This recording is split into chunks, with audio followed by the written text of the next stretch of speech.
तपाईलाई थाहा छ thousands of visa reject हुन्छ just because of one badly written SOP or copy pasted LOR. एकदम सिम्पल लाग्ने यो डकुमेन्टहरुले तपाईको फ्युचर डिसाइड गर्न सक्छ। अझै इन्ट्रेस्टिङ कुरा धेरै जस्तो स्टुडेन्ट्सहरुलाई त SOP र लेटर अफ रिकमेन्डेसन बीचको फरक नै थाहा हुँदैन रहेछ। आज हामी बुझ्ने छौं SOP र लेटर अफ रिकमेन्डेसनमा गरिने कमन मिस्टेक्सहरु जसमा एभ्री स्टुडेन्ट्सहरु अड्किन्छन् अनि कसरी यो मिस्टेक्सहरु अभोइड गरेर तपाईको भिजा एक्सेप्ट हुने चान्सेसहरु बढाउन सकिन्छ। सबैभन्दा पहिलो कुरा क्लियर गरौँ SOP भनेको स्टेटमेन्ट अफ पर्पस। यो चाहिँ तपाईको स्टडी प्लान, मोटिभेसन र फ्युचर गोल एक्सप्लेन गर्ने लेटर हो। Basically why this course, why this country and why this specific university र LOR लेटर अफ रिकमेन्डेसन यो चाहिँ टिचर, प्रोफेसर या सुपरभाइजरले लेख्दिने टेस्टिमोनियल हो तपाईको एकाडेमिक और प्रोफेसनल परफर्मेन्सको बारेमा। धेरै स्टुडेन्ट्सहरुले गुगलमा गएर बेस्ट SOP स्याम्पल भनेर सर्च गर्छन् अनि त्यहीको लाइनहरु सेम कपी पेस्ट गरेर सबमिट गर्छन्। एम्बेसीले यो सबै लाइन 1000 चोटी देखिसकेको हुन्छ। AI जेनेरेटेड या टेम्प्लेट SOP ले तपाईको पर्सनालिटी देखाउँदैन। भिजा अफिसरले चाहेको कुरा हो अथेन्टिसिटी। सो SOP मा तपाईको रियल स्टोरी, मोटिभेसन र प्लान हुनु copy pasted SOP is equal to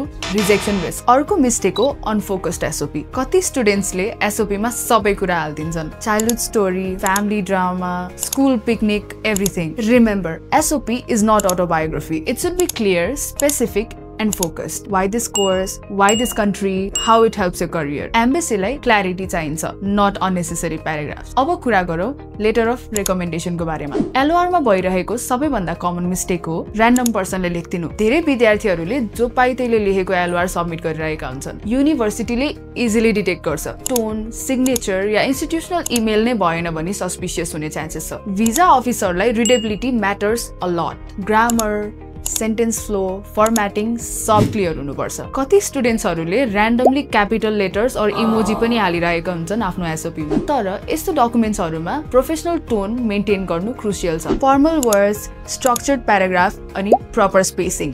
एम्बेसीले सबैभन्दा ध्यान दिने कुरा हो योर फ्युचर इन्टेन्ट। याद राख्नुहोस्, इफ SOP मा I want to settle in this country भनेर एउटा लाइन राख्नु भयो भने तपाईको भिजा रिजेक्ट हुने चान्सेस सर्टेन हुन्छ। तपाईको SOP ले क्लियरली देखाउनु पर्छ कि you have a plan. Study गर्नु, स्किल गेन गर्नु, नेपालमा या ग्लोबली युटिलाइज गर्नु। That's the safe and smart way to show your intention. Now how to write a proper SOP। SOP मा 800 देखि 1000 वर्ड्सहरु मात्र राख्दा हुन्छ। Use polite and formal tone. Mention short term अनि long term goals. And lastly always check your spellings and facts. Small details ले पनि एम्बेसीमा ठुलो impact पार्न सक्छ। सो अब तपाई क्लियर हुनुभयो होला। SOP र लेटर अफ रिकमेन्डेसनमा अलिकति केही मिस्टेक भयो भने तपाईको भिजा अड्किन सक्छ। तर अब कन्फ्युज हुनु पर्दैन। भेरिफाइड गाइडेन्स पाउन र बेस्ट कन्सल्टेन्सी चुज गर्न युज गर्नुहोस् मोबीको app. Compare, connect and stay safe with verified consultancies. अनि अब कमेन्ट गर्नुहोस् तपाईले SOP र लेटर अफ रिकमेन्डेसन कहिले लेख्नु भएको छ?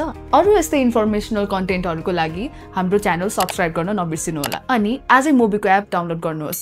धन्यवाद। Select the best to be the best. Download Mobico app now.